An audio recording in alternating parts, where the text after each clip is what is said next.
দুটো আলু আর ১ কাপ আটা দিয়ে তৈরি এই নাস্তাটি একবার আপনি তৈরি করলে আপনার প্রশংসা কিন্তু সবাই করবে।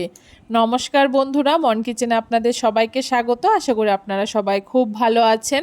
দুটো আলু আর ১ কাপ আটার এই নাস্তাটি একবার তৈরি করলে কিন্তু আপনি আবারও তৈরি করবেন, এতটাই টেস্টি হয় এই রেসিপিটি। কিভাবে খুব সহজে এই নাস্তাটি তৈরি করেছি চলুন দেখে নেওয়া যাক। তার জন্য একটা বাটির মধ্যে ছোট একটা বাটি মেপে আমি ১ বাটি আটা নিয়ে নিয়েছি। আপনারা চাইলে এখানে ময়দাও ব্যবহার করতে পারেন। এখন সামান্য একটু নুন দিয়ে খুব ভালো করে শুকনো অবস্থায় মিশিয়ে নিয়েছি, আর তারপরে অল্প অল্প জল দিয়ে এখানে আমি একটা ডো তৈরি করে নিচ্ছি। রুটি তৈরি করার জন্য আমরা যেমন শক্ত করে রুটির ডোটাকে তৈরি করি, ঠিক সেই রকম করেই একটু শক্ত করে এই ডোটাকে তৈরি করতে হবে। ডোটা খুব বেশি নরম হলে কিন্তু নাস্তাটা পারফেক্ট হবে না। আর এখানে কোনো রকম তেল ব্যবহার করার প্রয়োজন নেই। ডোটা আমার রেডি হয়ে গেছে, এখন ঢাকা দিয়ে রেখে দিচ্ছি। এতে কিন্তু ডোটা খুব সুন্দর সফট হয়ে যাবে। এদিকে আমি দুটো সেদ্ধ আলু নিয়ে নিয়েছি, আর আলুটাকে আমি আগে থেকেই সেদ্ধ করে রেখেছি। এখন একটা কাঁটা চামচের সাহায্যে আলুটাকে খুব ভালো করে ম্যাশ করে নিচ্ছি, যাতে কোনো রকম দানা ভাব না থাকে। আলুটাকে খুব ভালো করে ম্যাশ করে নেওয়ার পরে এখানে বড় সাইজের একটা পেঁয়াজ একদম কুচি করে কেটে নিয়েছি। পেঁয়াজটাকে দিয়ে দিয়েছি, আর অবশ্যই আপনারা কিন্তু এখানে এই রেসিপিটা পেঁয়াজ ছাড়াও তৈরি করে নিতে পারেন। তার সাথে পরিমাণ মতো কাঁচা লঙ্কা কুচি ব্যবহার করেছি, আর এখানে কয়েকটা কারি পাতা কুচি করে ব্যবহার করেছি। আপনাদের কাছে ধনেপাতা থাকলে অবশ্যই ধনেপাতাটা ব্যবহার করবেন। আমার কাছে ধনেপাতাটা ছিল না, তাই এখানে আমি কারি পাতা ব্যবহার করেছি।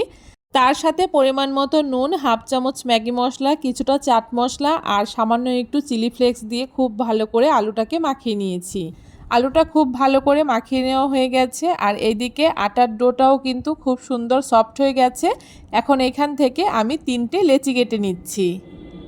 আর এই রেসিপিটা তৈরি করার জন্য আমার 3টে লেচিই প্রয়োজন হবে। দেখুন, লেচিগুলোকে আমি খুব সুন্দর করে একই সমান করে কেটে নিয়েছি। এখন এখানে একটা লেচি নিয়ে খুব ভালো করে আটা মাখিয়ে এখন লেচিটাকে আমি রুটির মতো বেলে নেব। রুটিটাকে কিন্তু খুব বেশি মোটা করে বেলে নেওয়া যাবে না, একটু পাতলা করেই বেলে নিতে হবে। আমি আপনাদেরকে দেখিয়ে দিচ্ছি রুটিটা আমি কতটা পাতলা করে বেলে নিয়েছি। একই রকমভাবে 3টে রুটি আমি এরকম পাতলা পাতলা করে বেলে নিচ্ছি। রুটিগুলো আমার বেলে নেওয়া হয়ে গেছে। এখন এখানে একটা রুটি প্রথমে নিয়ে নিয়েছি। এখন রুটির উপরে আমি 2 চামচ মতো টমেটো সস দিয়ে দিচ্ছি। এখন টমেটো সসটাকে খুব ভালো করে রুটির গায়ে মাখিয়ে নিচ্ছি। রুটির চারপাশে খুব ভালো করে টমেটো সসটাকে মাখিয়ে নিয়েছি। এখন আগে থেকে মাখিয়ে রাখা আলুটাকে আমি এর উপরে দিয়ে দিচ্ছি। অর্ধেকটা আলু আমি এই রুটির উপরে দিয়ে খুব ভালো করে এখন চারদিকে ছড়িয়ে দিচ্ছি। রুটির একদম সাইডে কিন্তু আলুটাকে লাগানো যাবে না, তাহলে কিন্তু পরের রুটিটা উপরে আটকানো যাবে না। দেখুন, একটা রুটির গায়ে খুব ভালো করে আলু মাখিয়ে নিয়েছি। এখন এর উপরে আরেকটা রুটি দিয়ে আমি ওই রুটিটার উপরে কিছুটা কাসুন্দি দিয়ে কাসুন্দিটাকে প্রথমে খুব ভালো করে ছড়িয়ে নিয়ে বাকি আলুটাকে দিয়ে এখন ওই আলুটাকেও খুব ভালো করে এই রুটির উপরে মাখিয়ে নিয়েছি। আর তারপরে অবশিষ্ট যে রুটিটা ছিল সেই রুটিটাকে উপর দিয়ে দিয়ে এখন চারিপাশে এভাবে করে চেপে চেপে আমি রুটির মুখটাকে আটকে দিচ্ছি। এভাবে করে আমি এই রুটিটাকে একদম রেডি করে নিয়েছি। এখন এই রেডি করা রুটিটাকে আমি একটুখানি ভাপিয়ে নেব। তার জন্য এখানে একটা ছিদ্র গামলা নিয়ে নিয়েছি। আপনাদের কাছে ছিদ্র থালা থাকলে কিন্তু আরও বেশি ভালো হবে। এখন গামলাটার মধ্যে খুব ভালো করে একটুখানি তেল ব্রাশ করে নিচ্ছি, আর তার উপরে রেডি করে রাখা রুটিটাকে দিয়ে দিচ্ছি। আর আগে থেকেই একটা সসপ্যানের মধ্যে আমি জল গরম বসিয়ে দিয়েছিলাম। এখন এই সসপ্যানের উপরে রুটির গামলাটাকে বসিয়ে ঢাকা দিয়ে 10 মিনিট মতো আমি রুটিটাকে ভাপিয়ে নেব। 10 মিনিট পরে দেখুন রুটির কালারটা কিন্তু একদম চেঞ্জ হয়ে গেছে, আর রুটিটা কিন্তু খুব সুন্দর সেদ্ধ হয়ে গেছে। এখন এই রুটিটাকে আমি ঠান্ডা করে নেওয়ার পরে গামলা থেকে নামিয়ে নিয়েছি। রুটিটাকে নামিয়ে নিয়েছি। এখন একটা ছুরির সাহায্যে রুটিটাকে আমি ঠিক এরকম করে পিস পিস করে কেটে নিচ্ছি। আপনারা আপনাদের পছন্দ মতো রুটিটাকে কিন্তু পিস করে কেটে নিতে পারেন।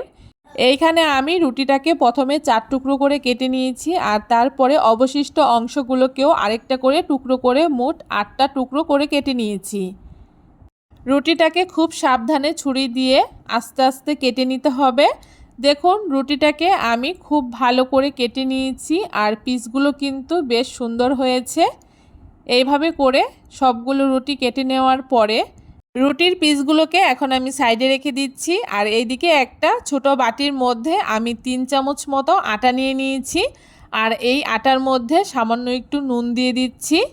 আর তারপরে অল্প অল্প জল দিয়ে একটা ব্যাটার তৈরি করে নিচ্ছি। এই ব্যাটারটা খুব বেশি পাতলা আবার খুব বেশি গাঢ়ও হবে না। অল্প অল্প জল দিয়ে ব্যাটারটাকে তৈরি করে নিতে হবে। আর ব্যাটারটা কতটা ঘনত্বের হবে আমি আপনাদেরকে দেখিয়ে দিচ্ছি। আর খুব ভালো করে কিন্তু আটাটাকে জলের সাথে মিশিয়ে নিতে হবে যাতে কোনো রকম দলাভাব না থাকে। ব্যাটারের ঘনত্বটা আপনারা দেখে বুঝতেই পারছেন। এখন এক একটা করে রুটির পিস নিয়ে ব্যাটারে খুব ভালো করে ডুবিয়ে নিচ্ছি। আর এইদিকে কড়াইতে আগে থেকেই আমি কিছুটা তেল গরম করে নিয়েছি। এখন এক এক করে আমি রুটিগুলোকে দিয়ে দিচ্ছি। আর উনানের আঁচটাকে কিন্তু একদম মিডিয়াম টু লোতে রেখে এই নাস্তাগুলোকে ভেজে নিতে হবে, তাহলেই কিন্তু নাস্তাগুলো একদম উপর থেকে মুচমুচে হবে। কিছুটা সময় নিয়ে এই নাস্তাগুলোকে আমি কিছুক্ষণ ভেজে নিয়েছি। আর দেখুন কালারটা কিন্তু বেশ সুন্দর হয়েছে। এভাবে করে বাকি নাস্তাগুলোকেও আমি ভেজে নেব। নাস্তাগুলো খুব সুন্দর করে আমার ভেজে নেওয়া হয়ে গেছে। এখন তেল ঝরিয়ে তুলে নিচ্ছি। আপনারা কিন্তু চাইলে এর থেকে কম তেলেও নাস্তাগুলোকে ভেজে নিতে পারেন। আর নাস্তাগুলো দেখতে কতটা সুন্দর হয়েছে দেখে নিশ্চয়ই বুঝতে পারছেন। উপরটা একদম মুচমুচে হয়েছে। সকাল কিংবা বিকেলের টিফিনে আপনারা খুব সহজে এই নাস্তাটা তৈরি করে নিতে পারেন। ছোট থেকে বড় সকলেই কিন্তু ভীষণই পছন্দ করবে। কেমন লাগলো আজকে খুব সহজ পদ্ধতিতে মাত্র 2টো আলু দিয়ে আর 1 কাপ আটা দিয়ে দারুণ সুন্দর এই রেসিপিটি অবশ্যই কমেন্ট করে জানাতে ভুলবেন না। ভিডিওটা যদি ভালো লেগে থাকে অবশ্যই সবার সাথে বেশি বেশি করে শেয়ার করে দেবেন।